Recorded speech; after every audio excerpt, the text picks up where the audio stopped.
que você necessita ser um pesquisador. O que faz diferença entre bons professores e maus professores, uma das diferenças é essa. O bom professor, ele vai pesquisar sempre. Então, toda vez que você tiver que falar alguma coisa, pensar alguma coisa e tudo mais, você vai estudar antes. O professor, ele deve fazer o seguinte, ó.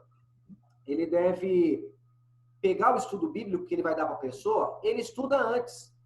E aí, quando ele vai dar o estudo bíblico, ele tem habilidade para dar o estudo bíblico. Por quê? Porque ele estudou antes. Então, isso aí é muito importante a gente compreender, tá? E é isso que a gente quer estimular vocês, a pesquisa, tá? Primeiro passo é a pesquisa.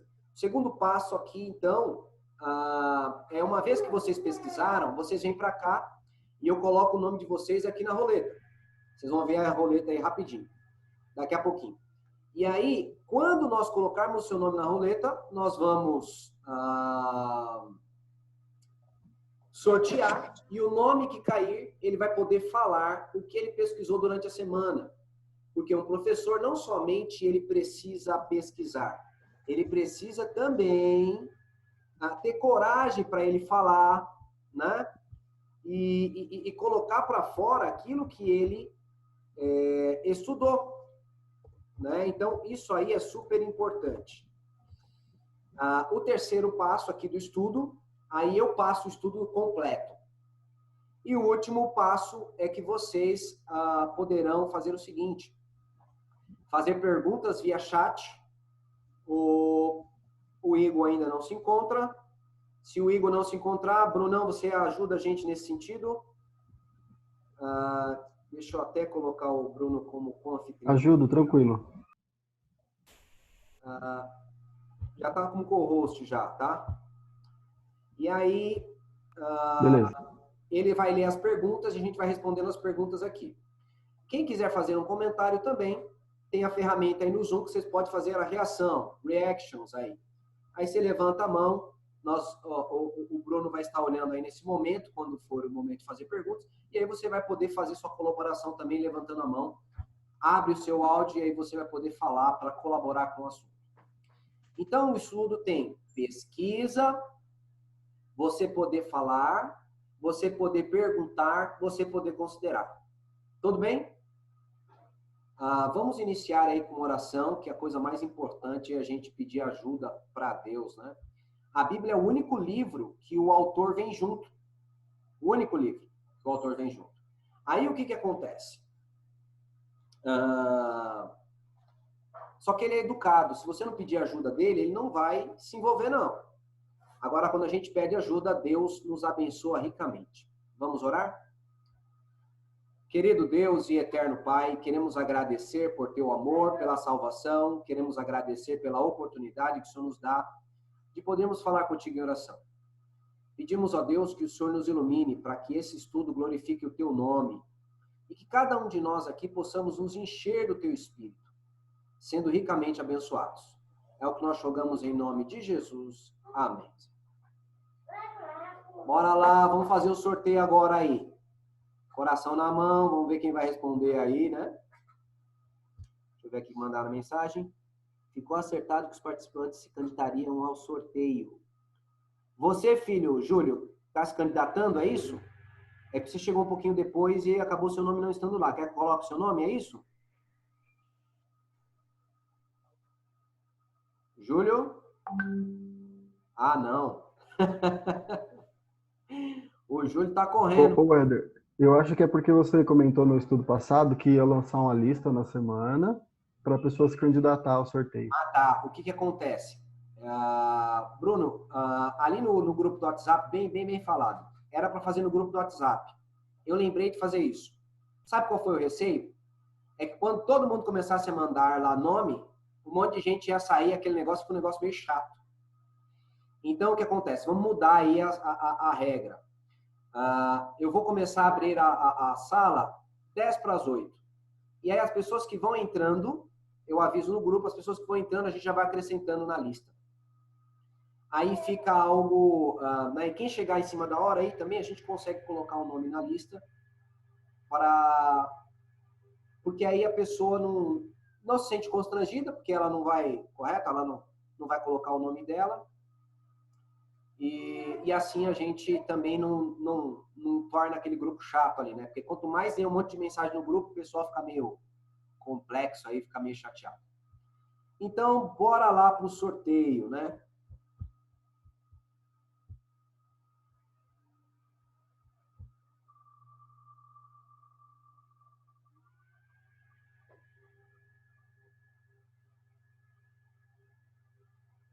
Suelen.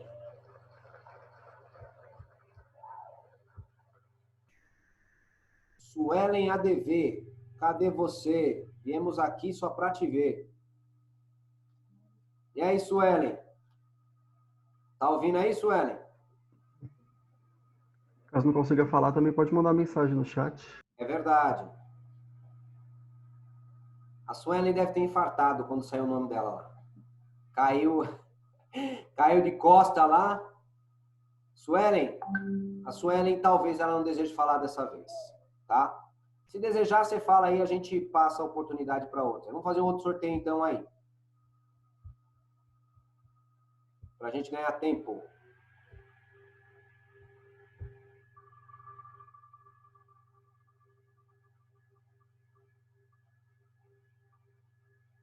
Bruno Souza. Isso é Quase sorte? que fui eu, quase. Tô aqui fazendo figuinha, crente. Desse jeito. Vai lá, Brunão. Diga pra gente aí, Bruno, o que você conseguiu achar dessas personagens que a gente deu aí para pesquisar durante a semana? Tá, eu não vou falar sobre o evolucionismo, né? Porque eu acho que está bem batido, né? Tem bastante coisa. Então, eu vou falar um pouquinho dos personagens e um pouquinho da história de Darwin também, porque que ele teve essa visão quando ele observou Galápagos, né? Então, Darwin começou 3 a minutos para sua... você. Rebenta aí. Quantos minutos? 3. Tá bom para você? Vixe, não vai dar, não. Brincadeira, brincadeira. Contribui, vai lá. Então, Darwin começou o seu esboço em Galápagos, né? Ele estava fazendo uma viagem como biólogo, né? Pesquisando. Chegou na ilha de Galápagos, pertencente ao Equador. Ela fica no mar, no Oceano Pacífico. Isso fica no Oceano Pacífico. E ele começou os esboços dele em 1844, exatamente os esboços em 1844. Isso é muito interessante a gente ter noção. Mas, enfim, quando ele estava na Ilha de Galápagos, ele, pela observação, né, olhando alguns seres lá, principalmente os tentilhões, né, que são alguns pássaros, né, ele observou as variações de acordo com a ilha que esses tentilhões estavam. Por exemplo, são várias ilhas, né, esse Galápagos são várias ilhazinhas. Então, em uma ilha ele via que o pássaro tinha um bico maior, na outra um bico menor, na outra uma coloração da pena diferente. E aí isso tudo foi entrando na cabeça dele. Só que antes disso, ele já foi bem influenciado pelo Charles Lyell e pelo... Cadê o outro? Hooker.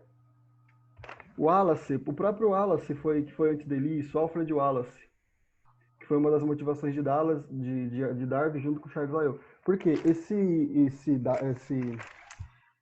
Alfred Wallace, ele veio para a Amazônia antes de Darwin e já começou essas pesquisas.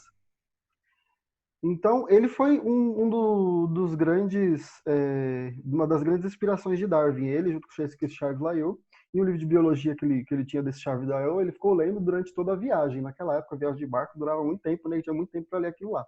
Então, ele já veio com essa cosmovisão dele naturalista. E ele participava também de Tem um negócio interessante, cadê?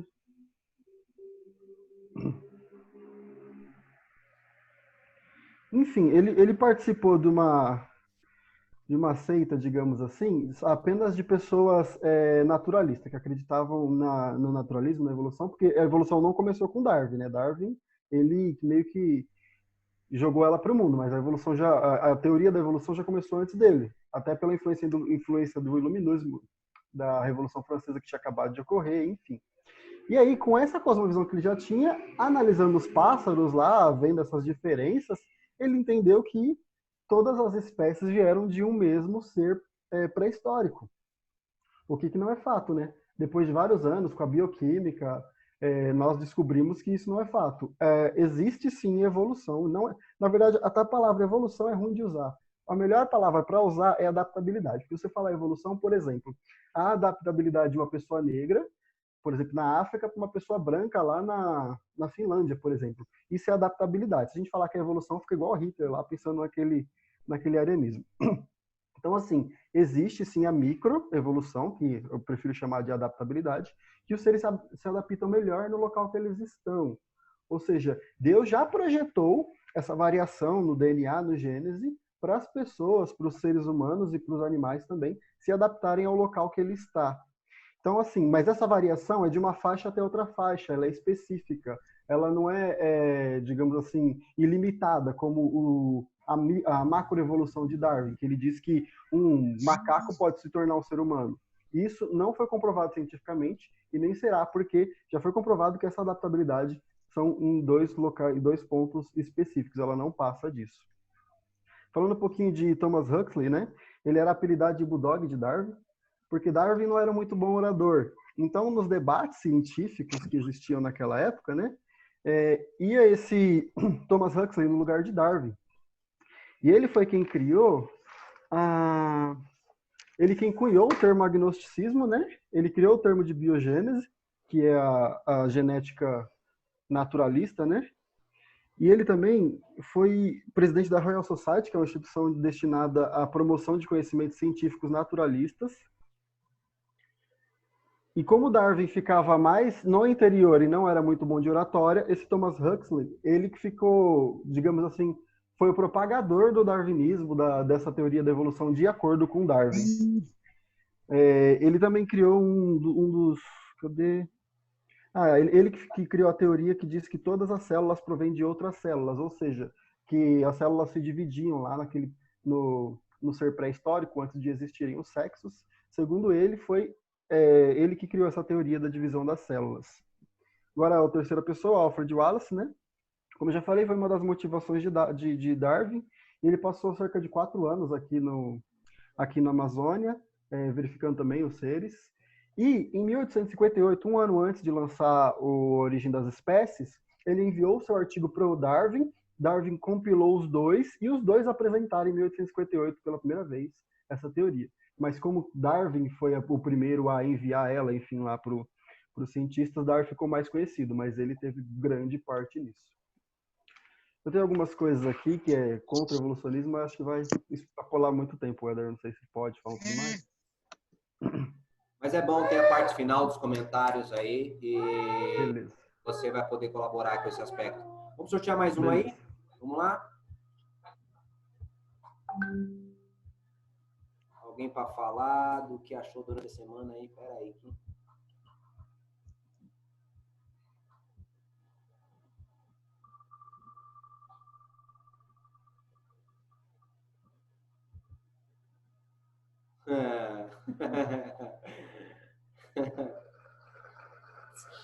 Tá de brincadeira, não é possível, cara. Achou que escapar. Não é possível. Ou tendo um problema de transmissão aí, caiu, hein? Esse é o escolhido do Senhor, esse aí. Toda semana ele sai, galera. Amém. Os dois, Senhor os dois. Então, eu peguei tudo que o Brunão falou aí, né? Uma parte interessante também de Darwin. Darwin, ele teve muito problema. Ele foi uma criança problemática. Tinha 6 irmãos, 2 homens, ele era o 5º, e 4 mulheres, né? E uma coisa que chama a atenção, um menino extremamente problemático quando criança, pai médico. Eu não fiz dessa vez, eu estou tentando usar a memória, tá, gente? Então, assim, eu não anotei nada que é para trabalhar a memória. E o pai dele era médico, e o pai dele reprovava muito o Darwin na infância, achando que o Darwin era uma criança que poderia ser um peso tanto para a sociedade quanto para os seus familiares. E olha só que interessante, gente. E olha só que interessante. Mas olha só que interessante.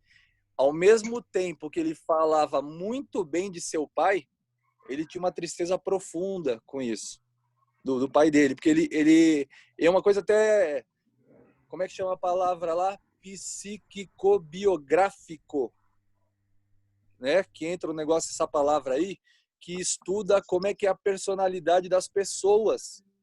Citaram de Freud, Psibiografia. Ai, obrigado. Quem falou? Quem falou? Eu, a Mary. Valeu, amiga. Tamo junto. É nóis. Ok, isso aí faz com que as pessoas, como que era a formação das pessoas. Então, nota-se que Darwin tinha um problema muito sério lá atrás, não gostava de estudar. Ele tinha um hobby de ficar colecionando tudo que é tipo de coisas naturais. Tá? Uma coisa importante, ele gostava de simplesmente matar pequenos insetos e animais para poder colecionar. Até que a irmã dele mais velha falou assim, meu, para de fazer isso, não é legal você ficar matando as coisas só para colecionar. E aos 15 anos aí ele começa a atirar e ele faz uma coleta de aves e uma série de coisas. E o que é interessante é que nesse processo todo de Darwin, pós-viagem, tudo isso aí, e isso acontece até na vida de qualquer um hoje mesmo. Uma das razões de Darwin não ter... tem frases falando que ele era teísta, depois ele torna-se agnóstico, tá? Mas assim, e ele até fala, e é uma das frases dele, que ele fala assim, como o pai dele fez algumas coisas ruins juntamente com o tio, ele falava assim, como é que eu posso acreditar em um Deus que vai deixar meu pai e meu tio morrendo, queimando no fogo eterno? Então tem toda essa dinâmica dele, tá? Então assim, ele era um menino perturbado, ok? E como você não, hoje você pode ter alguns tipos de perturbações, você vai passar por psicólogos que vão te ajudar. E naquela época não tinha isso aí. Mas é que nem a gente estava falando aquele dia com relação a pecadão e pecadinho. Você colocou aquela distinção de que, assim, uma pessoa que fizer tal coisa, já sabendo, é uma coisa. E aquele que não sabia é um outro processo. Então, assim, Darwin, na verdade, provavelmente, tem grandes possibilidades de ser uma pessoa bipolar, ok? E ele encerra seu ciclo, assim, que eu achei interessante nisso aí, que olha, talvez se a gente encontrar esse cara no céu, não vai ser uma coisa de louco, não, viu? Porque no último momento ali, assim, ele teve frustrações para encerrar a fala aqui, ele teve frustrações com o seu pai biológico, e como nós temos Deus como um pai amoroso, bondoso, ele não consegue ter essa ligação de, ok? Que nem muitas vezes você ouve num culto, quando você fala, feliz dia dos pais, ok? Faz, mas peraí, meu pai me batia, meu pai abusou de mim, que negócio é esse de feliz dia dos pais? É mais ou menos por aí, só para você entender a cabeça de Darwin. Então, a pesquisa aí do Hernani gerou mais uma questão mais psicológica para compreender por que Darwin escreveu essas coisas, né? Mas você vai ver também, o Hernani, você vai ver Alfred Russel Wallace, né? Chegando às mesmas conclusões e não tendo uma vida tão complexa, né? Então, é interessante essa pesquisa aí para a gente, de repente, verificar uma possibilidade da salvação desse cara, né? E tudo mais, nesse aspecto aí. Vamos lá para o próximo aí? Vamos buscar o próximo? Terceiro e último aí para a gente prosseguir, senão vai alongar demais.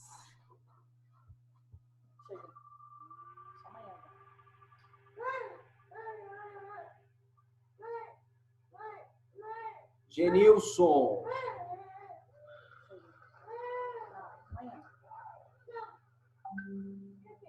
E aí, Genilson? Conseguiu dar uma pesquisada durante a semana, meu filho? Genilson? O pessoal está infartando. O pessoal está infartando. À medida que cai o nome dele, o pessoal já cai lá duro lá. Ele está conectando o áudio. Conectando o áudio. Genilson. Agora... Genilson? Boa noite, irmão. Tudo bem? Boa noite, querido. Você conseguiu pesquisar durante a semana, Genilson? Meu amigo, essa semana foi atribulada para mim. Beleza. Eu fiquei meio mal, dor de dente, eu não consegui fazer, não foi produtivo para mim. Isso é gravidez. Eu peço até desculpas, mas eu Isso é gravidez. não, eu tô acamado aqui. Minha esposa também ficou assim. Mas ok, Genilson. Fique tranquilo, fique na paz, mas Olha, não deixa o estudo, não. Junta-se aí. Nós vamos escolher um outro aí no seu lugar, beleza? Mas para essa semana aí, ó, pesquisa, porque todo camarada que vai crescer no conhecimento, ele cresce primordialmente por meio da pesquisa dele, tá? Que Deus abençoe. Vamos lá. Vamos escolher um outro aí. Põe o menino.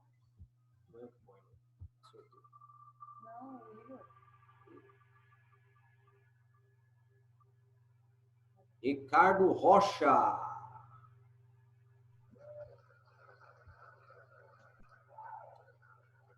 Cadê o Ricardão?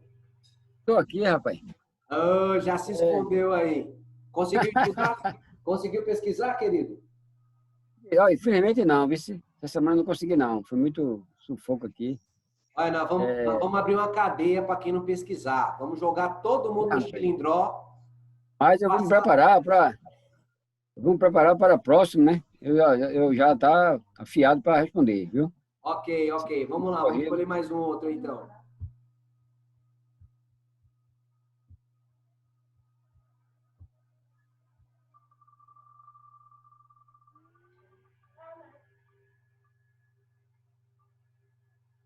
Marilyn Rodrigues.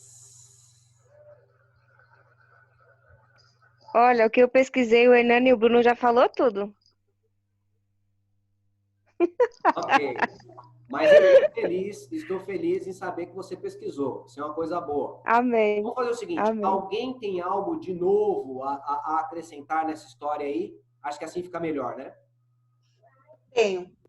Opa, vamos ouvir aqui a doutora Ieda Jardim.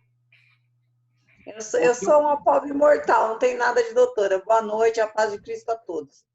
Boa noite. Na verdade, o iluminismo estava querendo desmistificar Deus. Nessa época, houve muitas escolas que queriam provar que Deus não estava no controle, porque se eu tenho um Deus que um dia vai me julgar, me criou e me mantém, também tem que obedecer a lei dele. A humanidade, com essa história de evolução, reformou a Torre de Babel. Colocou Deus dentro do sótão e fechou a porta. Por favor, não desça, que aqui o carnaval é meu e eu que toco o samba. É mais ou menos isso. Quando você evolui de uma espécie e você não tem um pai criador, você também não tem para quem prestar conta.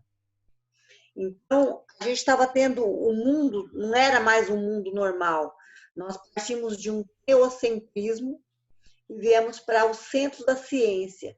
Eles quiseram usar a ciência para substituir a pessoa de Deus, porque para a ciência ninguém presta conta. E por isso que a gente tem tanta teoria desencontrada e que a maioria dos pais dessas teorias são psicóticos e problemáticos. Ok, muitíssimo grato aí pela sua contribuição.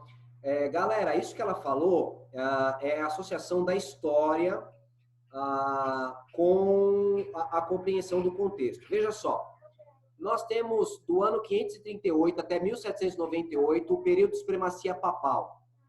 Então, o que se entendia por igreja era só capetagem, gente. Era estupro, era gente sendo queimada, gente sendo torturada, era inquisição. Se uma mulher era chamada de cristã, se a mulher lia a Bíblia, né?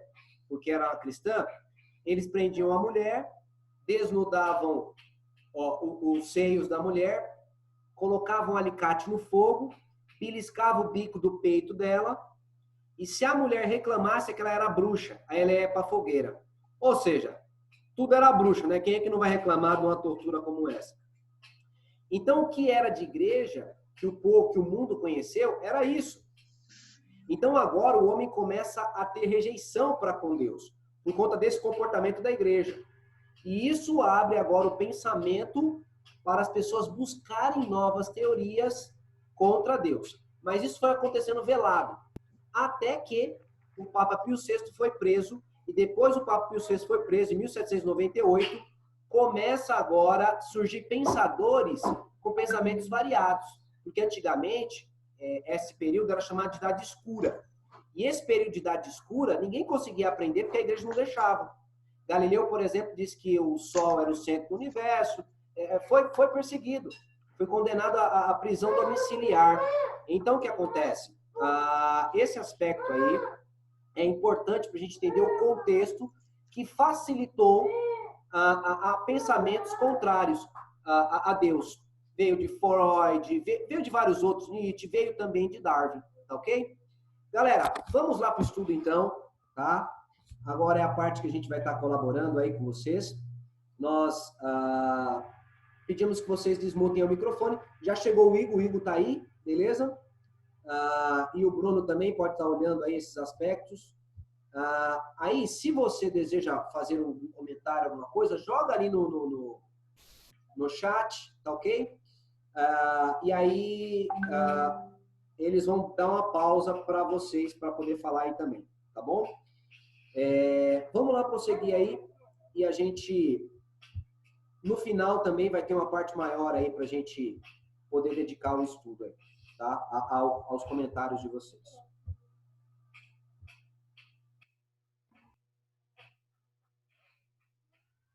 Ok, vamos lá para o estudo 2.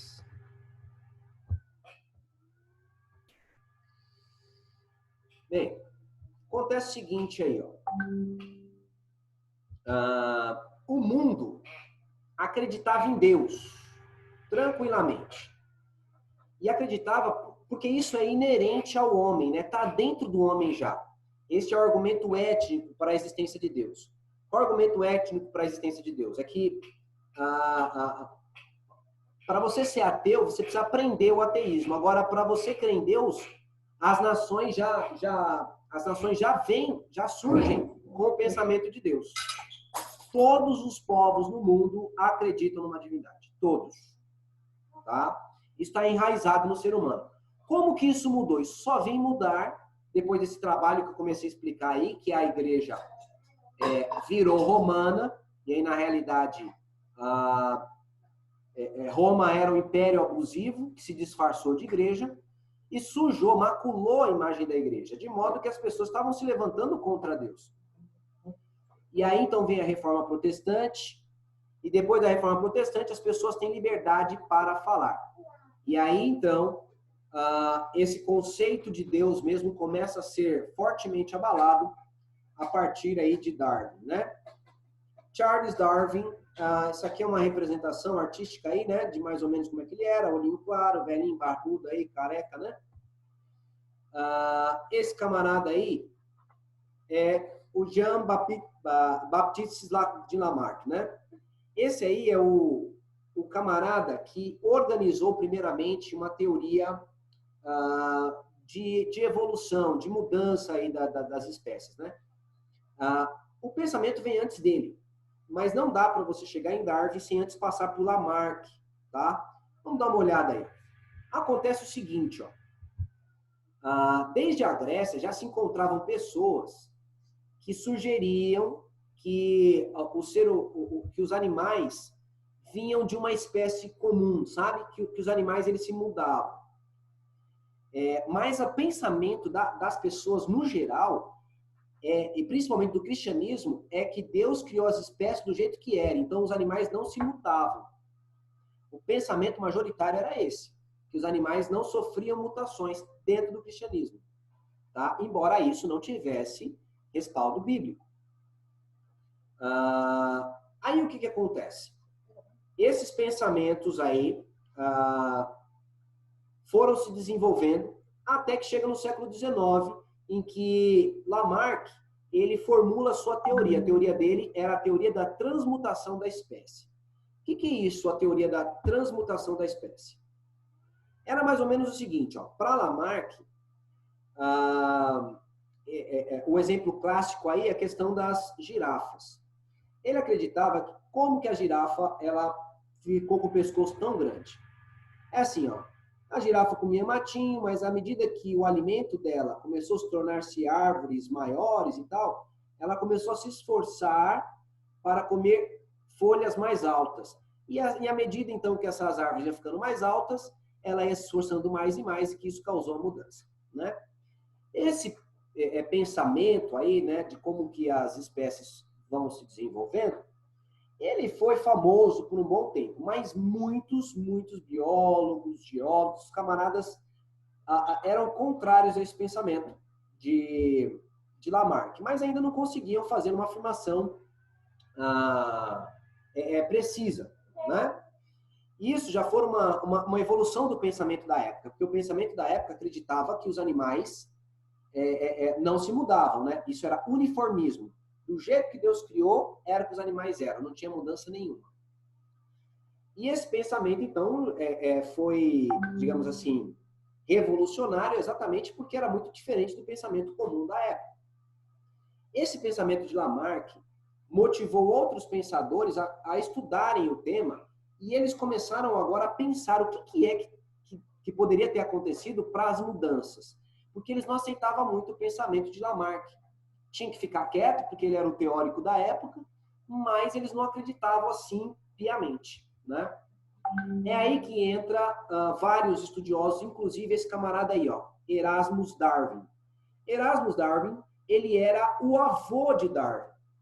E ele era um desses camaradas estudiosos, tá? Naturalistas também, que entendia que a natureza tinha algum princípio em si mesma que fez com que as espécies fossem se modificando e se proliferando, né? Lembrando, o que é naturalismo, né? O naturalismo, ele é o pensamento de que a natureza é que tem o poder em si de criar as coisas. Tudo aconteceu pelo acaso, né? E a natureza tem esse poder em si, né? O Deus, nesse caso, seria a própria natureza. Esse Erasmus Darwin, então, ele já tinha montado a sua teoria de evolução numa obra chamada Zoonomia e Laws of Organic Life, né? Zoonomia, né? A lei dos animais, né? E leis da vida orgânica, né? E ele lançou esse livro. Então, entenda, dentro da casa, da família de Darwin, já tinha uma forte influência que empurrava o cidadão para esse tipo de coisa, para esse tipo de pensamento em relação ao evolucionismo. Agora chega Darwin. Darwin nasce nesse contexto. Contexto em que o pensamento de Deus estava agora em discussão, porque se Deus era tão bom, como é que a igreja fez tanto mal, né? A igreja matou mais gente que as 2 guerras mundiais juntas. É claro, não era a igreja. Era o Império Romano disfarçado de igreja. Mas, quando você olha na história, está relatado como igreja, não como Império Romano disfarçado de igreja. Então, era complicado. Então, a igreja está embaixo. O papado agora perde o poderio, 1798. O povo agora começa a pensar por si mesmo. Satanás aproveita as oportunidades para lançar pensamentos negativos, contrários. Já tinha uma teoria da evolução já em andamento a partir de Lamarck e chega agora nas mãos de Erasmo Darwin e, consequentemente, Darwin, esse pensamento aí sobre a diversificação das espécies, né? Como que isso aconteceu. Isso aqui é um desenho, tá? Do barco dele, o naviozinho dele lá, né? O Beagle. Ancorado aí no Rio Santa Cruz, né? E com esse barquinho, ele saiu daqui da Europa, beleza? Da Inglaterra, saiu daqui da Inglaterra, e ele veio por esse caminho aqui, ó. Aí vem, ó, chegou aqui no Brasil, beleza? Deu umas passeadinhas aqui, ó. Aí vem descendo aqui, ó, passa por vários outros países, aqui, ó, os pontos vermelhos é onde ele parou. Depois que ele saiu aqui da América do Sul, ele partiu para essa direção. E como o mundo é um globo, ele chegou lá do outro lado aqui, ó. Aí ele chegou aqui, ó, passou nessas ilhas, passa na Austrália, conhece os aborígenes, alguns animais estranhos e tal, vem por aqui, pega outras ilhas, e ele continua vindo e ele volta então para a Inglaterra. Esse foi o passeiozinho que Darwin fez, correto? De 1831 a 1836. Foram aí seus 4, 5 anos aí de viagem, né? E nesse naviozinho aí, ele foi peregrinando pelo mundo e conhecendo diversos tipos de fauna e flora. O que chama a atenção dele bastante foram as iguanas e também os tentilhões, né? Que são pássaros que ele pôde encontrar em diversos lugares, só que as cores eram diferentes, o formato da cabeça era diferente, o bico mudava, era diferente.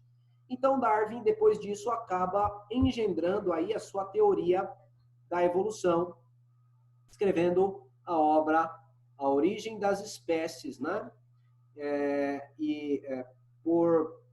Por meio, né, da seleção natural, né? E aí ele falava aí que uma espécie ela era favorecida, né? Quando ela era mais forte ou mais bem se adaptava a um determinado tipo de ambiente, né? Queridos, agora, o que contam pra gente é que essa teoria de Darwin aí, Darwin publicou. Não foi assim. Darwin, ele não tinha coragem de publicar a sua teoria. Ele tinha a teoria pronta, mas ele ficou calado por anos. Veja só, Darwin, ele fez a viagem, chegou às suas conclusões aí, ó, no ano de 1836, e vai prosseguindo aí. Então, ele tinha a teoria dele pronta já há muito tempo. Ele só vai publicar essa teoria em 1958. Por que ele ficou calado todo esse período? Né? Simples, galera. Coisa que você precisa anotar. Darwin tinha sérios questionamentos e dúvidas a respeito de sua própria teoria. Anote isso aí, galera. Anota de coração. Ele tinha dificuldades com a sua própria teoria. E isso é importante a gente saber. Porque parece que Darwin foi um teórico, sentou, escreveu tudo, anotou, fez o livro, saiu, foi lá na publicadora. Não foi assim. Darwin ficou caladinho por tempo. E olha só esses textos que é bom a gente guardar. Ó, professor, é importante guardar. Se você pega a mente do cara cético, você vai conseguir ajudar o cara. Olha lá, vamos lá. Vamos verificar aqui problemas de Darwin aí, ó. Olha esse texto, que coisa fenomenal. Isso é uma carta que ele publicou, né? Que ele enviou para Asa Gray. Era um de seus confidentes aí, né? E Asa Gray, olha o que ele escreve. Pensar no olho me fazia resfriar todo. Por que Darwin resfriava todo quando pensava no olho? Simples. Eu sugiro para vocês uma obra nesse aspecto, chamada A Caixa Preta de Darwin, de Michael Behe. Olha lá, ó, tá com ele na tela aí, ó. O meu, passaram a mão no meu livro, né? O meu era a capinha verdinha, a primeira edição. O livro é top. Top, top, top. Ele tenta, porque é um cara acadêmico, né, muito profundo, e ele tenta deixar numa linguagem mais acessível pra gente aí, né? Esse camarada aí, ele é fenomenal. Michael Behe é um microbiologista que ele arrebentou a teoria de Darwin. E o doutorado dele é o livro, tá? Muito bom. O que ele fala do olho? É assim, ó, deixa eu explicar grosso modo. Existem coisas que são organismos irredutivelmente complexos. O que é isso, irredutivelmente complexo? É o seguinte, não pode tirar parte nenhuma dele e ele chegar ao mesmo funcionamento. Vamos pensar, o exemplo que ele dá no livro é uma ratoeira. A ratoeira tem uma base, a ratoeira tem um martelo para pegar o rato, a ratoeira tem uma mola para fazer pressão, a ratoeira tem um gancho para clipar e prender o martelo, e ela tem um outro esquema aí. Pois não, Bruno, faz o seu comentário. Não, é que você está falando exatamente na parte que eu ia citar no final aqui, que eu deixei até aberto no livro. Isso aí está na página 271 do livro, que diz assim: ninguém da Universidade de Harvard, nem da Academia de Ciências dos Estados Unidos, nenhum ganhador do Prêmio Nobel Ninguém, absolutamente ninguém consegue explicar detalhadamente como o cílio, a visão, a coagulação do sangue ou qualquer outro processo bioquímico complexo teria se desenvolvido conforme a teoria de Darwin. Mas aqui estamos nós, as plantas e os animais.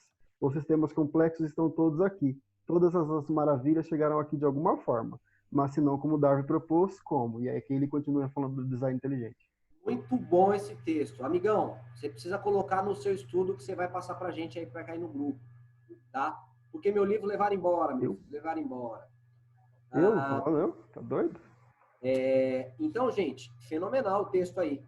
Ele citou Harvard, ou seja, a mais importante universidade do mundo. Então, nem na universidade mais importante do mundo o camarada consegue explicar organismos irredutivelmente complexos. Voltando à Nem no ratoeira. prêmio Nobel. O que é um organismo irredutivelmente complexo? É assim, ó. Então, a ratoeira tem a base, ela tem o martelo para prender o rato, ela tem a mola, ela tem um gancho e ela tem um clipe para você prender o gancho lá. Aí ele pergunta assim, ó, que parte da ratoeira você pode tirar e fazer a ratoeira funcionar? Resposta é nenhuma. Você tira o martelo, você não pega o rato. Se tira a mola, não faz pressão sobre ele. Se você tira o clipe, não dá para tirar nada. Então, o organismo irredutivelmente complexo, ele tem que ter sido formado de uma vez, todo do jeito que é. E ele mostra o sangue, ele mostra a visão, e ele mostra também algumas organelas também, tá? No livro. E isso é muito fantástico. Por exemplo, o besouro bombardeiro, né? O besouro bombardeiro ele tem 2 produtos químicos dentro dele. Se esses produtos químicos se juntarem, explode. É assim que ele faz a explosão. Quando vem algum bichinho que vai querer atacá-lo, ele junta esses 2 químicos e esses 2 químicos explodem. E aí, como é que esses 2 produtos químicos conseguiram se juntar dentro deles? Se a seleção natural é assim, é uma coisa por vez. Então, esses 2 químicos teriam que estar unidos no mesmo saquinho e depois se desenvolver. Não faz sentido. Elisa, você levantou a mão para querer falar, filha? Foi isso? Sim, queria falar que um dos argumentos que a gente pode ter é isso, que as estruturas dos animais são tão complexas, que, como você disse, né, não pode ter tirado alguma coisa desde o início, tem que ser perfeitamente desde o início, senão eles iam conseguir sobreviver até os dias atuais. Muito bem. Muitíssimo grato pela sua colaboração.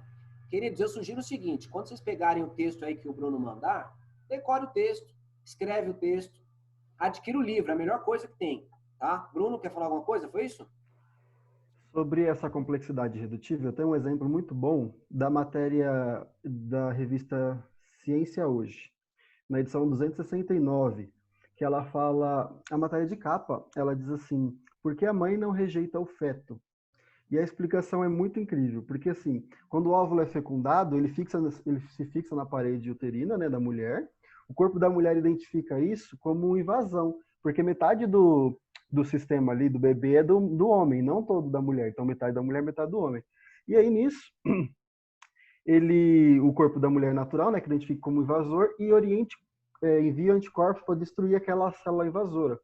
Porém, isso não ocorre porque assim que o óvulo se fixa, já cria a placenta, já cria a placenta automaticamente, assim. E essa placenta é como se fosse um campo de força do bebê, algo incrível, assim, tipo, cria na hora. E aí, continuando aqui... Então, beleza, cria a placenta, que é um órgão extremamente complexo, a própria placenta já é complexo, né? E ela permite, por exemplo, ela não deixa que o anticorpos da mãe entre, mas deixa que entre oxigênio, alimento e outras coisas necessárias para o bebê, ou seja, é seletivo ainda. E deixa os anticorpos de forma. Porém, no caso de um anticorpo da mãe entrar na placenta, neste momento o sistema de defesa do bebê envia um anticorpo que neutraliza o anticorpo da mãe. Só que não neutraliza se destruindo, ele neutraliza se conversando. Olha que fantástico isso, velho. É muito fantástico. Não tem como ter dúvidas de que isso foi projetado, é impossível. Amigo, o anticorpo do bebê joga um baralho lá com o rapaz, bate um papo, toma um chazinho, e fala, ó, amigos, então essas coisas não podem ter surgido do nada, entendeu? Não dá para acontecer passo a passo. Ieda, você tinha um comentário para fazer?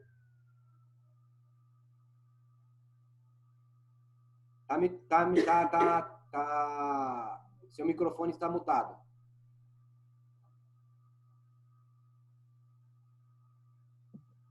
Aí. É o seguinte, como eu tenho dois organismos que vieram de corpos distintos, o gameta masculino e o óvulo feminino, se eles tiverem o mesmo RH e o tipo de sangue que são compatíveis, a criança vai ser gerada com RH igual ao da mãe. Então, não é um invasor. Se ela tiver um RH negativo ou diverso da mãe, a mãe cria uma vacina para o próximo filho. Então, isso que o irmão explicou é magnífico. Ele fica dentro de uma bolsa protegida que chama placenta, mas a criança que vier atrás, por isso que muitas mulheres têm aborto espontâneo e não sabem explicar a causa. Porque a criança que nasceu antes preparou o corpo da mãe para se defender do invasor que seria o novo feto. Se ela tiver um filho com RH negativo, o próximo filho, a probabilidade de vir com RH negativo de novo é 50%, porque quando você cruza o DNA do pai e da mãe, a cada 3 filhos, um se repete no RH do sangue. Se ele vier com sangue negativo, a mãe vai fazer um aborto espontâneo, ou ela pode vir a óbito, ou o filho vem a óbito. Então, qual é a medida que o médico hoje toma? Porque a ciência está inteligente, está menos burra, né? Ele pega o RH da mãe, do feto, faz uma vacina. Os filhos que vierem depois desse, eles não vão ser enxergados como agressores. É muito lindo isso. A biologia é uma coisa não exata. Pela biologia, a gente consegue ver a ótica de um Deus criador. Glória a Deus, muitíssimo grato. Ieda, esses argumentos aí que você está fazendo, se você puder redigir isso, digitar, mandar num PDF para a gente, aí vai ser interessante, tá? Para a gente ter esses argumentos aí também, tá? Vamos lá prosseguir aí. Obrigada.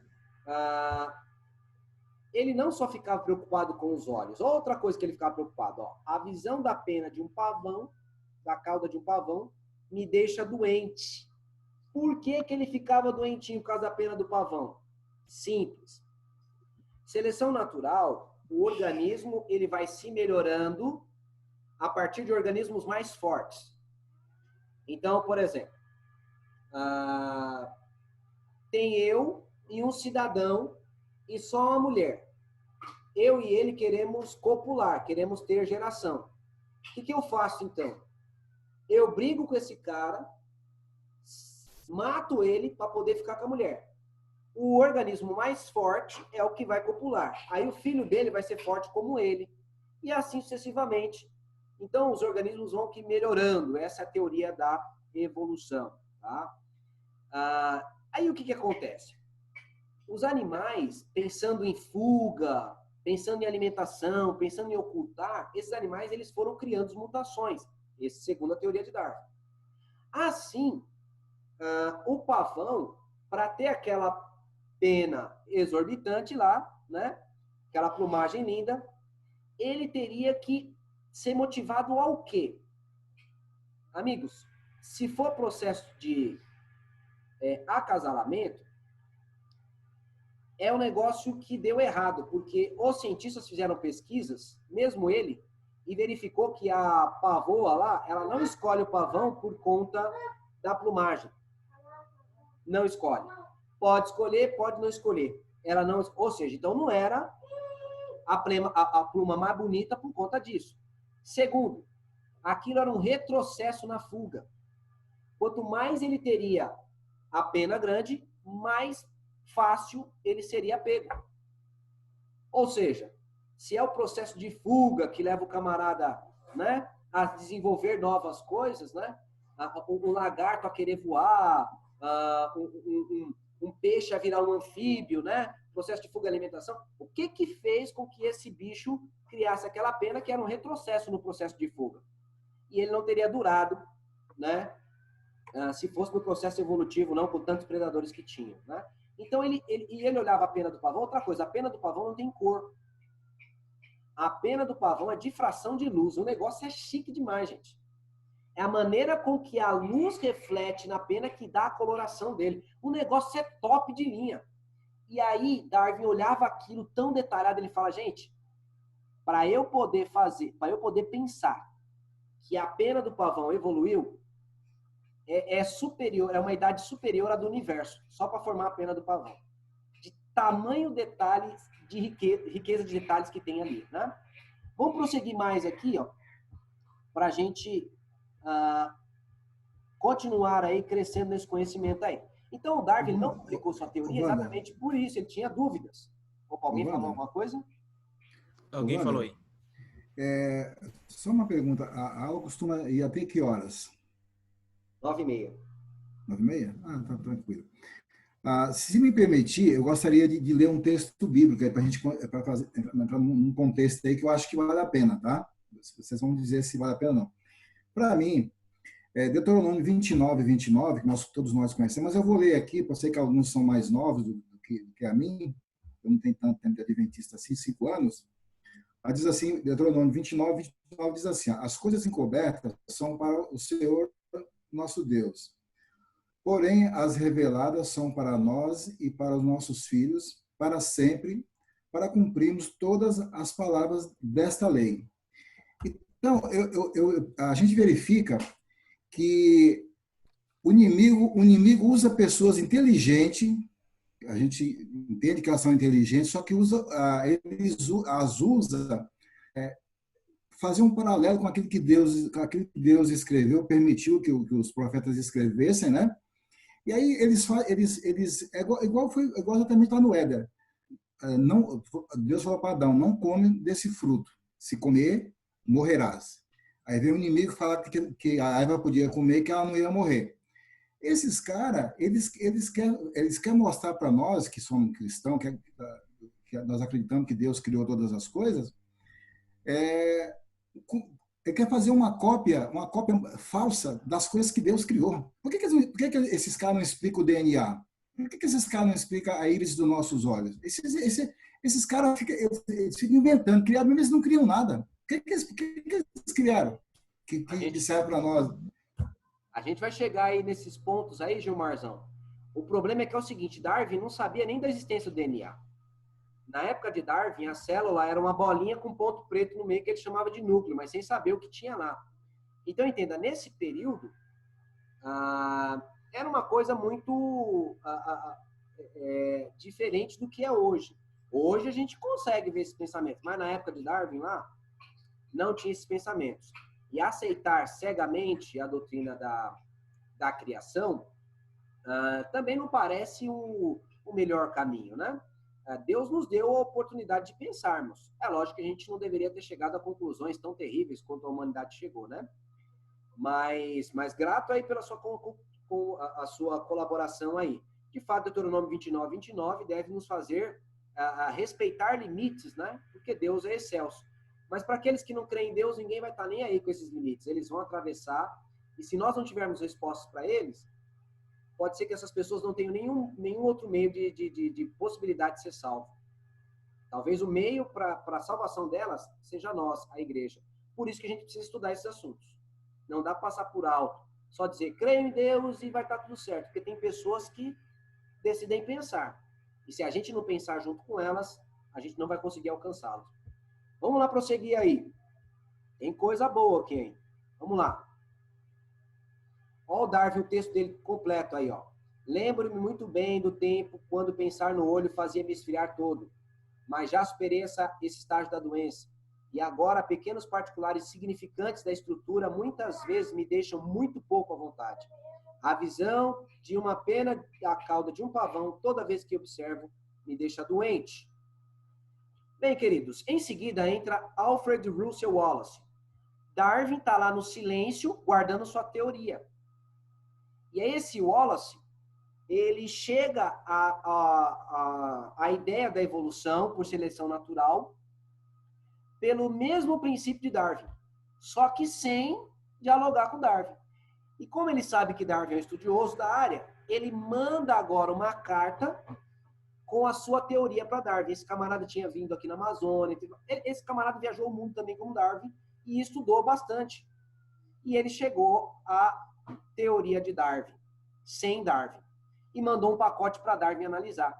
Quando Darwin pega o pacote, correto? Aí que o negócio fica estranho, né? Então, aqui vai ter um texto, ele falando sobre isso, né? Então, subitamente me lampejou que esse processo autoativo necessariamente melhoraria a raça, porque cada geração inferior inevitavelmente seria destruído e o superior permaneceria. Ou seja, o melhor adaptado sobreviveria. Isso aqui, ele chegou, então, ao mesmo pensamento de Darwin. Quanto pensava mais nisso, mais ficava convencido de que eu havia finalmente descoberto a tão buscada lei da natureza, que resolve o problema da origem das espécies, né? E ele chegou a isso a partir dos princípios de Malthus, e Darwin também estudou Malthus para chegar a essa conclusão. E quando ele fez isso, ele mandou uma carta para Darwin lá. Olha lá, ó. Comecei aquela mesma noite, e nas duas seguintes escrevi o trabalho cuidadosamente para enviá-lo a Darwin pela próxima mala postal, que sairia dentro de 1 ou 2 dias. O manuscrito intitulado Sobre as tendências das variedades a afastarem-se indefinidamente do tipo original, foi então enviado em anexo com uma carta para o cientista Charles Lyell. Charles Lyell era outro parceiro, junto com Hooker, de Darwin, né? E aí, essas cartas de Wallace chegaram a Darwin e a Lyell. O que aconteceu? Darwin ficou apavoradão. Por quê? O cara chegou à mesma teoria que eu cheguei. Agora, se eu publicar minha teoria, vão falar que foi plágio, que eu copiei dele, vai ficar mal. Então, o negócio ficou meio estreito ali. E aí, o Lyell e o Rooker conversaram com o Darwin e falaram, Darwin, fica tranquilo, deixa isso na nossa mão. Pegaram o pacote de Wallace e pegaram o pacote de Darwin e levaram para a Sociedade Linneana e publicaram a teoria de Darwin sem Darwin e sem Wallace estar presente. E eles fizeram um assentimento ao Wallace, falaram, esse Wallace aí ajudou também. Mas há estudiosos até hoje que acreditam que o verdadeiro originador da teoria da evolução foi Wallace e que Darwin seja o plagiarista. E há possibilidade, não há problema nenhum em se crer nisso. Tanto porque o Wallace, ele perdeu os seus escritos e o Darwin deu fim no do escrito Wallace também. Os escritos do Wallace se perderam. Não tem nada. Pegou fogo. Né? Hã? O que foi, Pegou Bruno? fogo na volta da viagem e ele sobrou com só alguns manuscritos que foi o que enviou para Darwin. Então, o que acontece? Os escritos dele já era, correto? Então não tem como se falar nada aqui, ó. Até menciona aqui, ó. O original de Wallace perdeu-se, né? Quando pegou fogo lá, né? E o Lyell e o Rooker garantiram o lançamento da teoria de Darwin sem os caras estarem presentes. Foi tudo muito às pressas. Nem Darwin pôde estar presente. E assim foi lançada a teoria de Darwin. Ou seja, Darwin não lançou sua teoria. Lançaram a teoria dele. E por que Darwin não lançou? Exatamente porque ele ficou guardando, porque ele tinha receio. Aí entra em cena esse camarada aí, ó, Thomas Huxley. Huxley era o bulldog, ou pitbull de Darwin, tá? Era ele quem ia nos debates. Darwin não ia nos debates. E quem ganhava não era a ciência, o conhecimento. Quem ganhava era o jeito dele falar. Ele zombava do adversário e tudo mais, né? Por isso que hoje eu e você precisamos conhecer essas questões para a gente poder desenvolver aí um trabalho para a honra e glória de Deus. A teoria de Darwin é chamada hoje conhecida como evolucionismo, né? Como os organismos se desenvolveram em diversas espécies a partir de um ancestral comum, né? Esse é o pensamento deles. Bem, primeira coisa que a gente precisa corrigir é o seguinte: Darwin não ensina que o homem veio do macaco. Tá ok? Darwin não ensina que o homem veio do macaco. Tá vendo aqui, ó? Homem vindo do macaco? Não, né? O macaco virou homem? Não, Darwin não ensina isso. O que ele ensina é que tanto o macaco como o homem tiveram um ancestral comum, ok? Então, era um bichinho lá atrás que deu origem ao macaco, que deu origem depois ao homem. Então, esse é o pensamento de Darwin. E agora a gente vai trabalhar a criação propriamente dita, mais conhecida de vocês, mas com alguns detalhes importantes, que é interessante o professor saber para cativar a atenção do aluno. Então, vamos lá. Esse é o pensamento criacionista, de que Deus criou o mundo. A criação. Vamos lá. No princípio, a Terra era sem forma e vazia. O que quer dizer isso? Que ela não tinha uma forma geométrica definida e que ela também não tinha vida, tá? Por isso que ela era vazia. Aí, então, Deus diz, haja luz. E houve luz, né? Uma expansão de luz aí, né? Há estudiosos, teólogos que acreditam e cientistas que acreditam que esse haja luz tenha sido o Big Bang, porque o Big Bang foi uma explosão de luz, tá? Então, tem alguns teóricos que pensam desse jeito aí. De modo que o Big Bang não é necessariamente contrário à Bíblia. O que vai ser contrário à Bíblia é o surgimento da vida por meio desse Big Bang. Aí sim, é contrário à Bíblia. Então, o Big Bang, como construtor de planetas e coisas do tipo, não necessariamente é contrário à Bíblia, tá?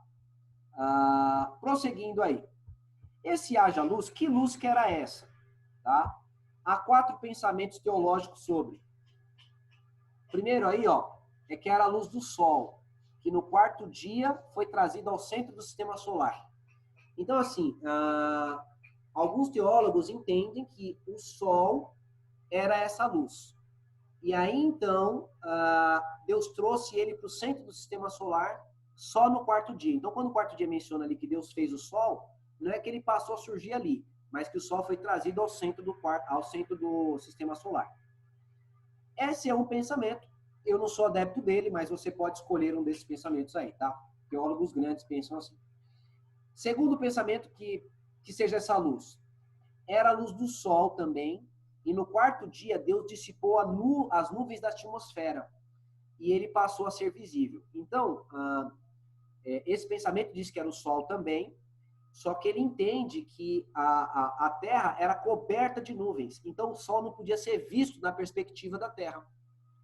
Então, no 4º dia, Deus afasta essas nuvens e o Sol agora pode ser visto, tá? Nuvens de poeiras e tudo mais, o Sol pode ser visto. 3. Terceiro pensamento. Deus criou uma luz sem necessidade de mecanismos físicos para existir. Ela também Deus pode fazer o que ele quiser, né? Então, pode ser que Deus criou uma luz. E acabou. E o 4º é que essa luz fosse a própria manifestação da glória de Deus. Eu acredito nessa perspectiva. Por quê? Porque eu tenho como evidenciar na Bíblia. Se você olha em Jó 26, verso 13, fala assim, ó, pelo seu Espírito, Deus aclarou os céus. Olha, foi o Espírito de Deus que aclarou os céus. E a sua mão feriu o dragão veloz, né? Segundo Coríntios 4, verso 6, ele compara com a criação o nosso coração. Então, assim, a terra escura, ele compara com o nosso coração. E quando Deus disse, haja luz, é quando o evangelho chegou a nós. Em João, capítulo 1, verso 5, fala assim que Cristo era a luz que veio ao mundo, né? Que ilumina todo mundo, né? Mas as trevas a aborreceram, né? Então, esses comparativos com a criação nos faz entender que essa luz era Deus, tá? No entanto, são 4 perspectivas teológicas e você escolhe a que mais te agrada para você ensinar o seu aluninho aí, né? Bem, no primeiro dia, Deus, então, cerceia a sua luz, né? Se for a luz dele, de um lado só, criando o dia e a noite, tá? Já no segundo dia, Deus cria a atmosfera e as camadas aí da atmosfera, né? Isso é tremendo, porque assim como acontece no útero lá, né? Que tem uma camada que protege o bebê, né? Como foi mencionado aqui, tanto pela Ieda como pelo Bruno. Nós vemos aqui que essa camada protetora também se vê no planeta. Só para você ter uma ideia, quando asteroides e outros organismos entram em contato com a atmosfera da Terra, eles acabam pegando fogo para não destruir a vida humana, senão a gente já estava perdido aí, meu irmão. Quanta desgraceira não teria acontecido aí, né? E não somente, nesse dia Deus cria também o oxigênio, tá? No terceiro dia, isso aqui é interessante, é informação nova para enxertar no estudo bíblico aí. A gente sabe que os continentes é tudo separado. Mas um cientista aí no passado, ele afirmou que a Terra era um continente único. Quando ele fez essa afirmação, zombaram dele. Zombaram do cara.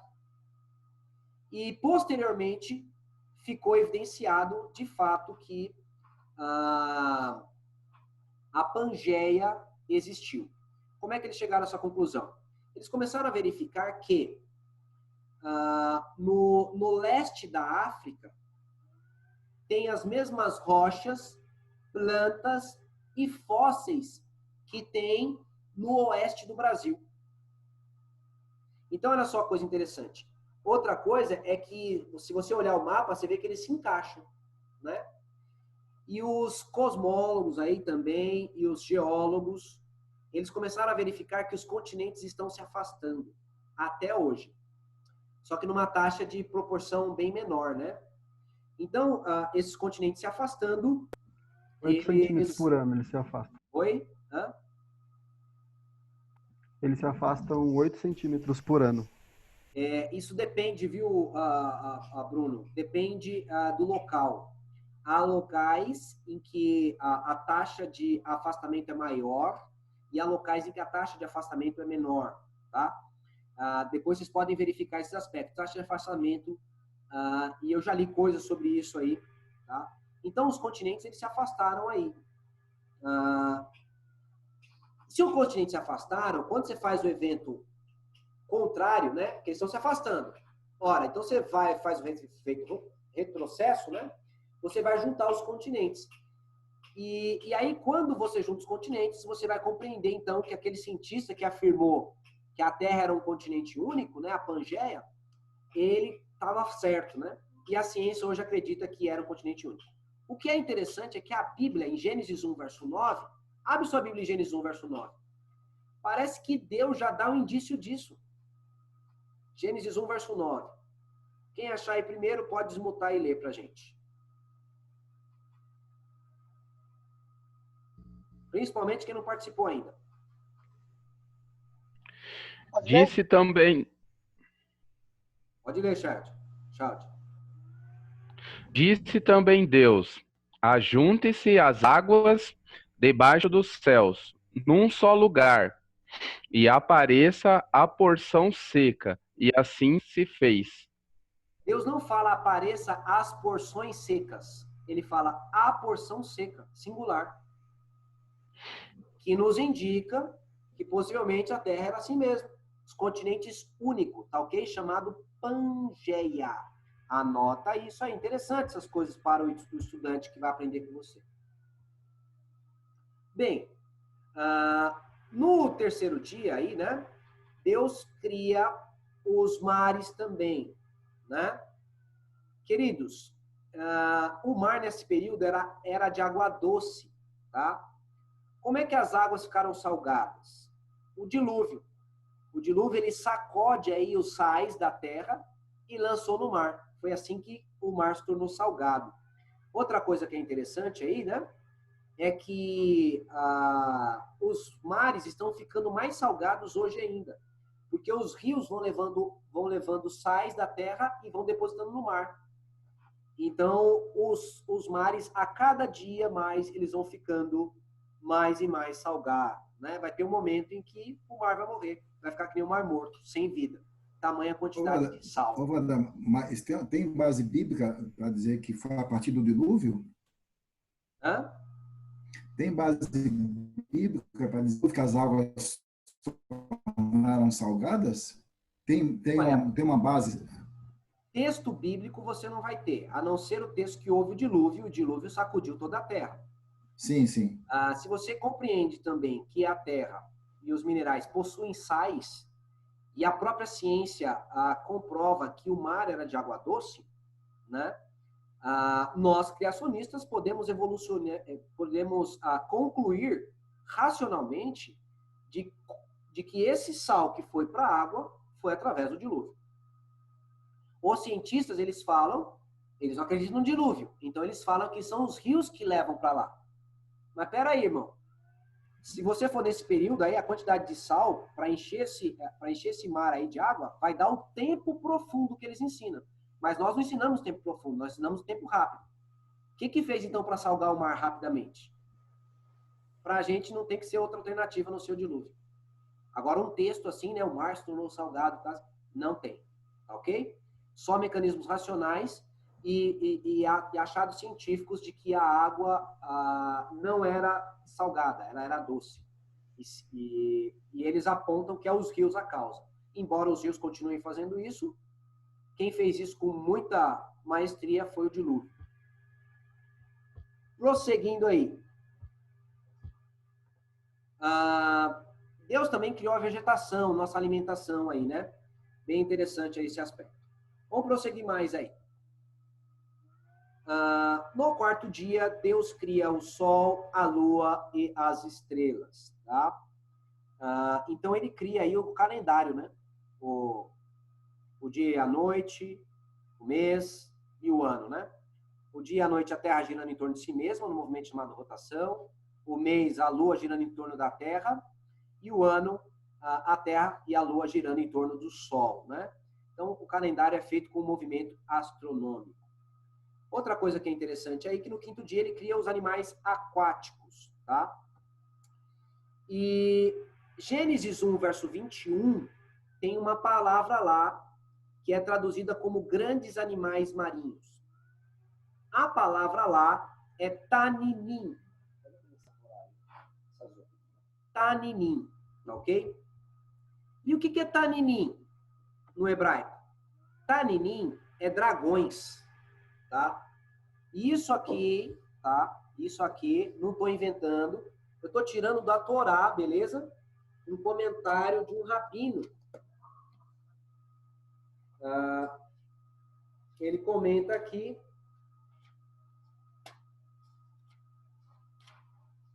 Uma das minhas versões diz que é grandes baleias, né?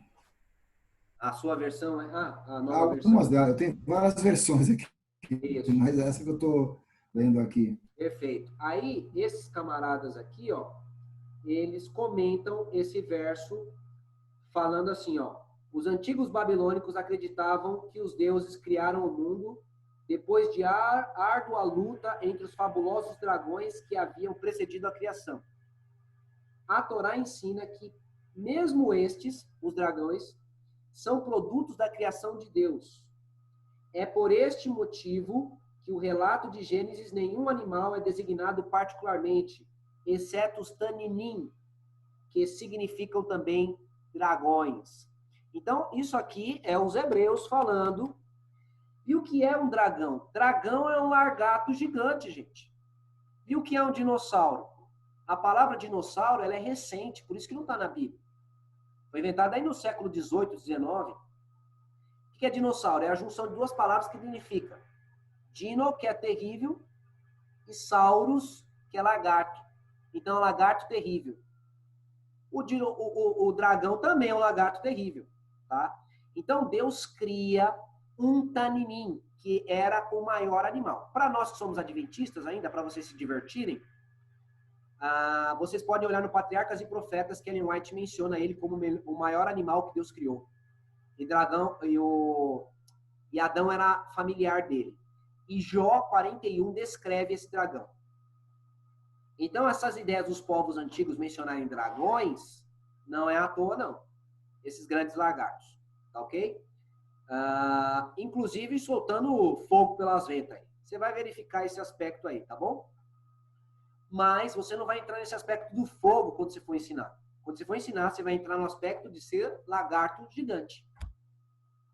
Que isso aí evidencia o dinossauro aí, né? Vamos ver mais aqui, vamos ver mais, ó. A Bíblia menciona um Leviatã. o Leviatã é um taninim, tá? Era uma espécie de taninim. Essa palavra aqui também, Leviatã. Em Jó 41 menciona ele, tá? Era um dinossauro aquático, aí um grande lagarto aquático, tá? Se você olhar na Bíblia, em Salmos 104, verso 25 e 26, Davi menciona ele no mar. Davi menciona o Leviatã no mar. Então, a Bíblia já nos dá evidências aí de dinossauros. Porque a ciência está falando aí sobre dinossauro. E aí, o que a Bíblia explica? Por que a Bíblia não fala nada sobre? A Bíblia fala. Fala pouco, mas fala. No quinto dia, Deus também cria os animais voadores. E é lógico que entre eles também tá os dinossauros voadores, correto? Pterodáctilos. E existiu, gente. Isso aí não é conto da carochinha, não, né? Dá uma olhada aqui, ó. Revista Galileu, ó. 9 espécies de dinossauro com asas de morcego é descoberta na China. No sexto dia, Deus cria o restante dos animais. E dentre esses animais terrestres que Deus cria também os dinossauros terrestres. Tem alguma evidência bíblica da criação dos dinossauros terrestres? Tem também. Mas eu quero que vocês vejam isso aqui, ó. Isso aqui é fenomenal. Anota isso para você procurar. Tecidos moles encontrados em ossos de dinossauros. Aqui nós temos aqui, ó, tecidos moles preservados como polímeros em dinossauros. Amigo, desde 2005, várias amostras, né? Ostensivas de tecido mole e de vasos sanguíneos, né? Com vasos sanguíneos e partes orgânicas de ossos orgânicos, partes orgânicas de ossos, de material orgânico em ossos, têm sido, né, encontrados em ossos de dinossauros. Para tudo aqui, deixa eu falar um negócio para vocês. O que é isso? Acontece o seguinte, ó, para um dinossauro, para um animal, uma planta ou um animal virar fóssil, que é fóssil, virar pedra, necessita de um soterramento rápido. Se o animal morrer sobre a terra, o que vai acontecer com ele? Ele vai estragar, vai apodrecer até os ossos e não vai virar pedra, não vai virar fóssil. Fóssil é pedra, tá? Então, o animal precisa ser soterrado rapidamente. Quem é que criou esses fósseis, então, no mundo inteiro? Criou esses fósseis no mundo inteiro foi o dilúvio. O dilúvio é que soterrou esses animais. Por isso que sobrou fóssil. Agora, o que é interessante é que quando esses animais são soterrados, a pele deles começa a fazer troca, por causa do silício, né? Começa a fazer troca com os minerais. Então, o que vai acontecendo? A carne, a pele vai virando ossos, de fora para dentro. Então, o que acontece? De fora para dentro ele vai virando pedra. Mas dentro ainda continua tendo vasos sanguíneos, tendo carne, tendo nervo, tendo músculo. E ele vai virando pedra, até que todo ele vira pedra. O que tem acontecido? Acontece que os materiais eles têm meia vida. O que isso significa? Significa que a carne de um animal, o nervo de um animal, não pode subsistir mais que 10 mil anos. Chutando alto mesmo, não mais que 1 milhão de anos, seria impossível você encontrar tecidos moles dentro desses fósseis. Por quê? Porque destraga, dissolve. Quimicamente e fisicamente é impossível, isso já é comprovado. Aí os camaradas começaram a achar aí, tá? Eu vou mostrar para vocês e eu vou falando. Eles começaram a achar dinossauros e tiveram a ideia de o dinossauro quebrou. E quando quebrou, verificaram que tinha nele tecidos moles. Olha aí aqui a foto de tecidos moles, ó, vasos sanguíneos neles. Aqui, ó, vasos celulares aqui, ó, músculo. E de acordo com a lei da química, aqui, ó, de acordo com a lei da química e da física, a preservação de proteínas de dinossauros é completamente paradoxal. Então, queridos, não dá, é impossível isso acontecer. Porque os cientistas dizem que eles têm milhões e milhões de anos. Olha os textos aí, ó.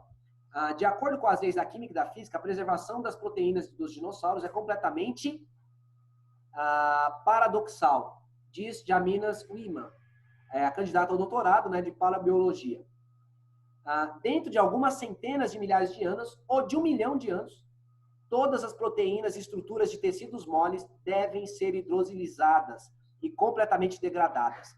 Ou seja, se os dinossauros têm o tempo de vida que eles têm, não pode ter tecido mole. E aí ela fala aqui que alguns animais do Triássico tinham, mas eles encontraram matriz onde não deveria ter. Ou seja, os dinossauros não têm 50, 100 milhões de anos, como eles ensinam. Os dinossauros têm menos tempo de vida, tá?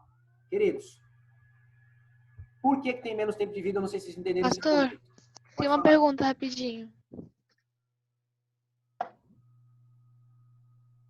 Joga duro. Posso falar? Pode. O que os evolucionistas falam sobre que a gente pensa, né? Os dinossauros foram enterrados rapidamente no dilúvio. O que os evolucionistas falam? Eles falam que foi uma chuva de meteoros. E ela foi esplagatando eles e tudo mais, tal. E também alguns caíram na água e aconteceram dilúvios locais, e esses dilúvios locais é que causaram isso. Esse é o pensamento deles. Ou seja, eles inclinam para o dilúvio também de novo, porque não faz sentido. E, queridos, nós vamos ver aqui, eu não sei se nesse estudo, não é nesse estudo, a gente vai ter que deixar isso para o próximo estudo, para a gente continuar falando sobre esse assunto. Nós vamos mostrar aí para vocês que há fósseis de baleia sobre montanhas. E aí não faz sentido algum. Tá, no okay? Grand Canyon já tem baleia lá. Animais marinhos do mar. No Grand Canyon tem, que é um dos mais altos do mundo. Tem fósseis lá de animais marinhos. Então, queridos, o mar chegou até lá, não tem como fazer, né? Então, o dilúvio é a causa mais cordata e sensata a se acreditar aí, né? Vamos lá, partindo para o final aí, que já deu nosso tempo. Acontece o seguinte aí, ó. A Bíblia também menciona o Diplodocus, tá? Em Salmo 40, tá? Salmo 40 menciona aí, possivelmente, esse dinossauro que está na tela aí, o Diplodocus. Salmo 40, versículo 15 até o final dele, tá? Algumas versões dizem hipopótamo, mas não tem hipopótamo lá, tá? Tanto porque fala que a cauda dele é como cedro. Endurece a cauda como cedro. E a cauda do hipopótamo é uma mãozinha assim, pequenininha, né? Bem, lembremos aí que os animais eram muito grandes, né? No passado aí, tá? E os animais, então, com o passar do tempo, foram reduzindo. Outra coisa que é interessante aí, ó, é que eles acreditavam que a preguiça gigante era antiga demais, mas tiveram que mudar o posicionamento, porque eles encontraram faca cravada no osso de uma preguiça gigante. Então, se tinha faca, ela viveu com o ser humano, porque o ser humano é quem faz faca. Tá aqui, ó. Aí, ó. Centenas de baleias e golfinhos sobre montanhas, tá? Lá no Peru, em Pisco. Essa montanha fica a 30 quilômetros do mar. Agora, como é que essas baleias foram virar fóssil lá em cima da montanha? E golfinhos também, né? Óbvio, dilúvio, né? É a primitiva mais clara. Deus cria, então, o ser humano, tá? O casal. E isso aqui é interessante. Até a própria ciência acredita na ideia de Adão e Eva. Por quê? Por causa do DNA mitocondrial. A parte que a gente recebe para nossa formação é maiormente da mãe. E a mitocôndria, o DNA mitocondrial, a gente recebe da mãe, não recebe do pai. E quando eles fizeram uma pesquisa com seres de todo o mundo, os aborígenes, os índios e tudo mais, verificou-se que todos vieram de uma mãe só. E eles começaram a entender as coisas desse jeito aí. Então, eles começam a falar de Eva mitocondrial. Veja, isso aí é revista importante aí do Brasil, falando, ó, olha lá, veja, ó, a árvore genealógica revela novas idades para Adão e Eva. Olha que coisa interessante aqui, ó. Em genética, chama-se Adão e Eva os mais recentes ancestrais comuns de toda a humanidade. Ele é o pai do pai do pai do pai do pai. E assim vai. E por fim, Deus cria o sábado. Até o sábado é uma evidência da criação que a gente pode usar. Por quê? Porque é o seguinte, o calendário ele é pautado pelo movimento astronômico. A Terra girando em torno de si mesma dá origem ao dia e à noite. A Lua em torno da Terra dá origem ao mês. A Terra em torno do Sol dá origem ao ano. Agora, o que dá origem à semana? Nada dá origem à semana. A única coisa que dá origem à semana é Deus ter criado o mundo em 6 dias, descansado no 7º. E o que é interessante é que é o seguinte, em vários povos tem essa semana de 7 dias, e o 7º dia se chama sábado. Sábado vem da palavra hebraica Shabat, que é descanso no hebraico. Por que é que nós chamamos o 7º dia da semana de descanso com a palavra hebraica? Evidentemente é que a semana teve uma origem única. Quando nós vamos estudar a queda do homem, nós vamos verificar mais achados aí que comprovam a existência de Adão e Eva. Queridos, é importante a gente pensar esses aspectos, e nesse momento a gente finaliza o estudo aí. Bateu o tempo aí, já passei aí 7 minutos aí do prazo. Quem quiser sair vai poder sair, mas quem quiser fazer perguntas, pode fazer suas perguntas aí, manda no chat, que a gente vai respondendo aí, tá?